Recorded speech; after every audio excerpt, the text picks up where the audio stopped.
thank you for joining me on this journey. I want to start today with all sorts of joy. I want you all to be able to interact with us online, post your comments, interact with those things, share it with a friend that may need it. And again, I want to say I'm trying to be very joyful in our intro because today we're going to be hitting Psalm 6, which is a lament. Right? And so you may be thinking, well, what does that even mean? What is a lament? Well, the noun version of lament is a passionate expression of grief or sorrow. But it can also be used as a verb, to lament something, and that's to mourn. And then in parentheses in the dictionary that I was using, it said a person's loss or death, right? This is like deep grief. And so what we're dealing with today in Psalm chapter 6 is a lament. And it's just, the deepest agony. So I'm going to jump into this and make some points, and then we'll move forward. I'm going to do two different formats today. So go ahead and feel free to share which format you prefer. I'm going to read it today in this first one. And here's what it says.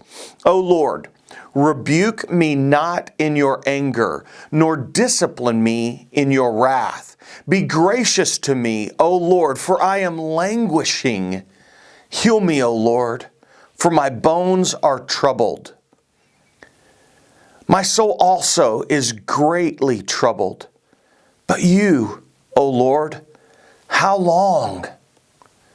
It just starts off those first three verses, and he's just talking about how horrible things are. Now, we may ask immediately from a Western mindset, what's the problem? Like we want to go immediately and begin to fix the problem or figure out how to fix whatever's going on. And he doesn't really give us specifically the problem. We don't know that. That's really not even the point. The point isn't that he's trying to get us to diagnose something, but to allow you to understand the truths that he is learning from his suffering. So today, you may be going through something. You may have some moments where you feel like there's agony or like you're languishing. You may be frustrated, or you may have somebody in your family who's made some bad decisions and has gone off the rails, or you may be frustrated about what's going on in our world or in our politics, or you may be somebody who's loved somebody deeply only to be told that that is not returned. It may be that somebody's told you that your body is not functioning properly, and that what you have is chronic or terminal. There's all sorts of things that come up in our mind, and he's not really addressing something specific, but I think he's laying out, hey, I am hurting. And his question to God is, how long, God? Then we start in verse 4, and it says this, turn, O Lord, deliver my life, save me for the sake of your steadfast love, for in death there is no remembrance of you. In Sheol, who will give you praise? His point basically is this, I'm no good to you dead, God. Save me. I'm no good to you dead. In verse 6 it goes on, I am weary with my moaning. Every night I flood my bed with tears. I drench my couch with my weeping. My eye wastes away because of grief. It grows weak because of all my foes. He's just saying this is awful. One of the things I love about the book of Psalms is that it's so human. It's easy for us to relate. And you may be at a place where you're not dealing with a difficult time. And so this may not register with you today, but it could be that you're someday in a moment of great struggle. And you'll be able to say, this is awful, just like what I read from Psalm 6. Verse 8 goes on and says, depart from me, all you workers of evil, for the Lord has heard the sound of my weeping. It's an interesting thought, and it comes to my mind. He's basically saying, all of you who want me to place my faith in something else, you better get away. The imagery that I have is when somebody was doing something wrong, and all of a sudden somebody said, Mama's coming, Mom's here. Or, hey, here comes Dad. Or here's our dad. All of a sudden, you realize, hey, whatever is sinful, whatever is wrong, he's saying, get away.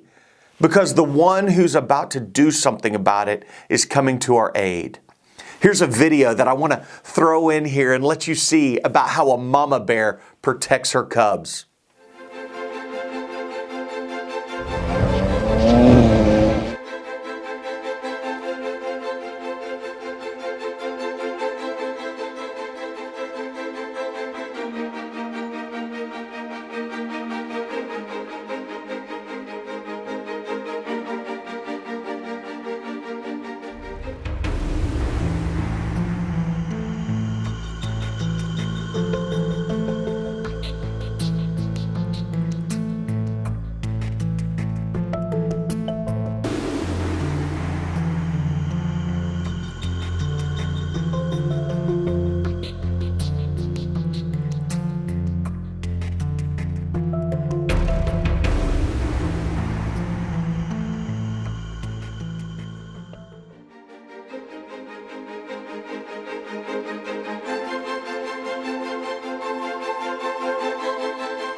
Wow.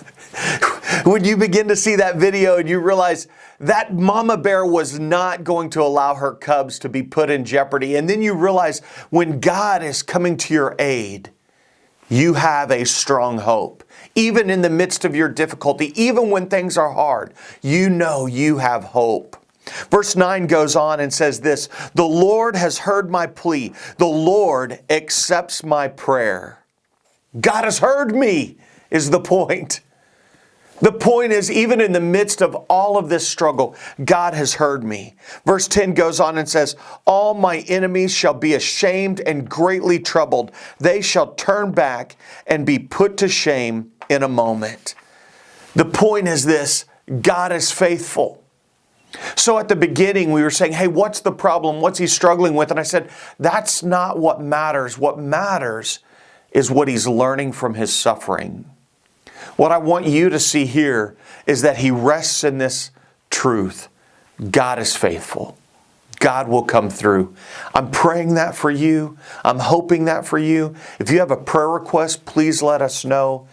We're praying that Psalm 6 is a blessing to you today.